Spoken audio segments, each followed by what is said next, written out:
Every war has two stories. The one they told you.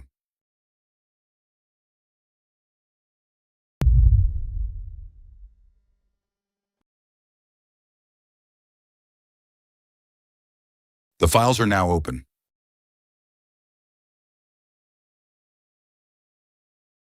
On January 30th, 1968, North Vietnam launched the largest military operation of the entire Vietnam War. Over 80,000 communist fighters attacked more than 100 cities, towns, and military bases across South Vietnam simultaneously. It was supposed to trigger a popular uprising and end the war in a single stroke. It didn't. The Viet Cong were nearly annihilated. North Vietnam lost every major engagement. Militarily, Tet was a catastrophic defeat. And yet, it's the reason America lost the war. This is the story of how losing every battle can still win you the war. For most of 1967, America was told it was winning. Not hoping to win, not trying to win. Winning. The war was being measured, quantified, and sold to the public like a product with a release date. The campaign even had a name inside the government, the Progress Offensive. Officials fanned out across television studios and newspaper front pages with a single message. The enemy was breaking and the end was in sight. The phrase that defined the era was simple and seductive. Light at the end of the tunnel. The face of that promise was General William Westmoreland, the American commander in Vietnam. In November 1967, he stood before Congress and the cameras and declared that the enemy's hopes were bankrupt, that the communists could no longer mount a major offensive. He told America the war had reached the point where the end was beginning to come into view. But behind the optimism, the numbers told a different story. Inside the CIA and military intelligence, analysts were tracking a massive buildup of North Vietnamese strength. Some put the real enemy troop figures far higher than the official count. The problem was political. Higher numbers meant the war wasn't being won, and that was not the answer anyone in Washington wanted to hear. So the numbers were managed. This became known as the Order of Battle controversy, a quiet bureaucratic fight in which the inconvenient estimates were overruled and the reassuring ones were sent up the chain. The official story stayed clean. The enemy was weakening. Victory was close. What almost no one in America understood was that 8,000 miles away, the architects of the North Vietnamese war effort were thinking on a completely different scale. Ho Chi Minh and his brilliant, ruthless general, Von Nguyen Giap, were not planning to surrender. They were planning the largest, most coordinated offensive of the entire war, a single nationwide strike designed to shatter South Vietnam in a matter of days. The American public believed the war was almost over. The North Vietnamese were about to prove just how catastrophically wrong that was.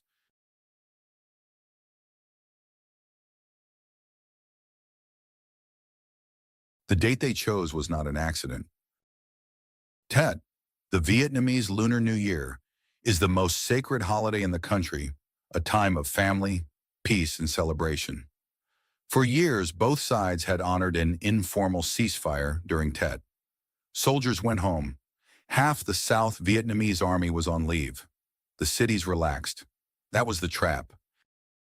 In the early morning hours of January 30th and 31st, 1968, the ceasefire detonated. More than 80,000 North Vietnamese and Viet Cong fighters attacked at once. Not at one point, but everywhere. Over 100 cities and towns. Saigon, Hue, Da Nang, nearly every provincial capital in South Vietnam, struck in the same window of darkness. Nothing on this scale had ever been attempted. The shock was total, and it was about to be televised. In Saigon, a 19-man Viet Cong sapper team blew a hole through the wall of the United States Embassy, the symbol of American power in Vietnam, and got inside the compound. For 6 hours, the most heavily guarded building in the country was a battlefield. American military police and Marines fought to retake it room by room, and for the first time, the war was unfolding on live television, in American living rooms, in real time. Then there was Hue. In the ancient imperial capital, North Vietnamese forces didn't just raid, they seized the entire city and raised their flag over the citadel. Taking it back would require 26 days of the most savage house-to-house fighting of the war. Block by block, wall by wall. The bloodiest urban battle American forces had faced since Korea. No one in the American command saw it coming. Not at this size, not on this day. And here is the strange part. Within 72 hours, the initial attacks were being beaten back almost everywhere. The Viet Cong, exposed in the open, were being slaughtered. Militarily, Tet was already failing.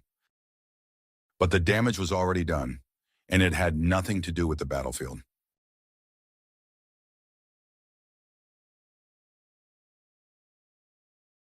Let's be precise about the military reality.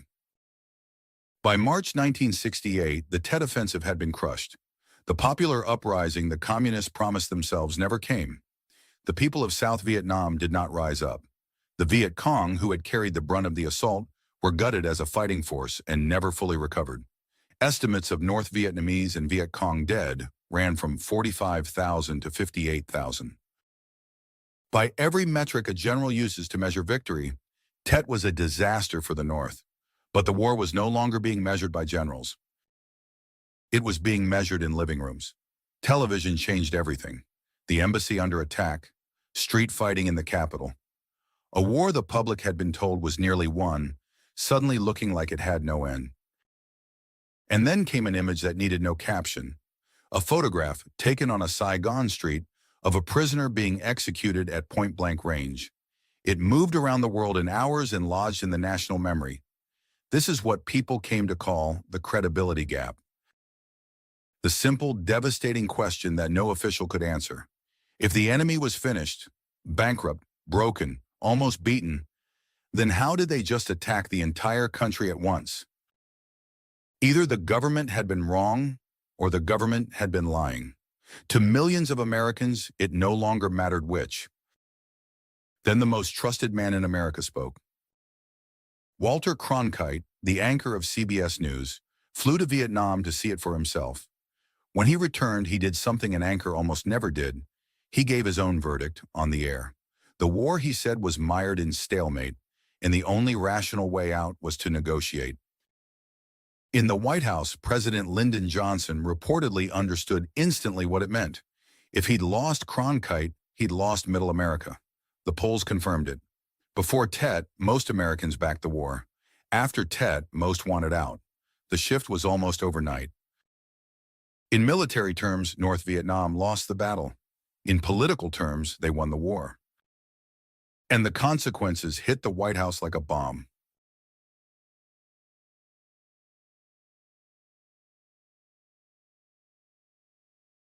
On March 31st, 1968, just 2 months after Tet, Lyndon Johnson went on national television. He announced a halt to most of the bombing of North Vietnam and called for peace negotiations.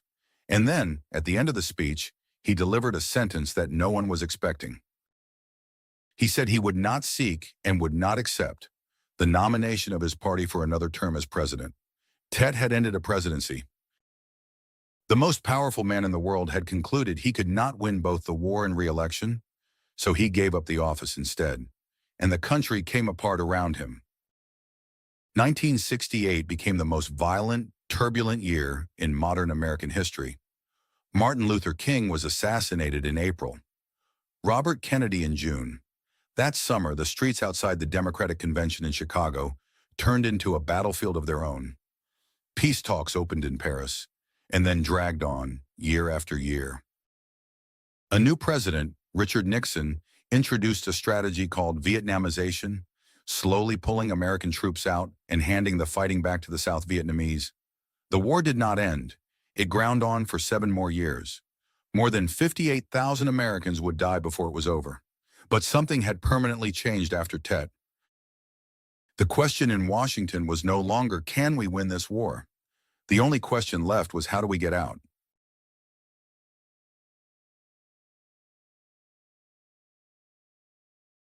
The Tet Offensive is the clearest case study in modern history of the gap between winning a battle and winning a war. General Giap, the man who planned it, later admitted that as a military operation, Tet had failed. But he understood something the American command did not. He knew the war would not be decided in the jungles or the cities of Vietnam. It would be decided in the minds of the American people and on the screens in their homes.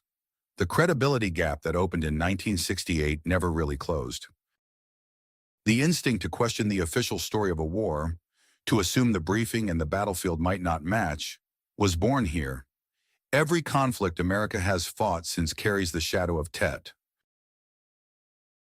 They lost every battle. They lost 45,000 fighters. They failed to trigger a single uprising. And they won the war. Because sometimes the most devastating weapon isn't a bullet, it's a camera.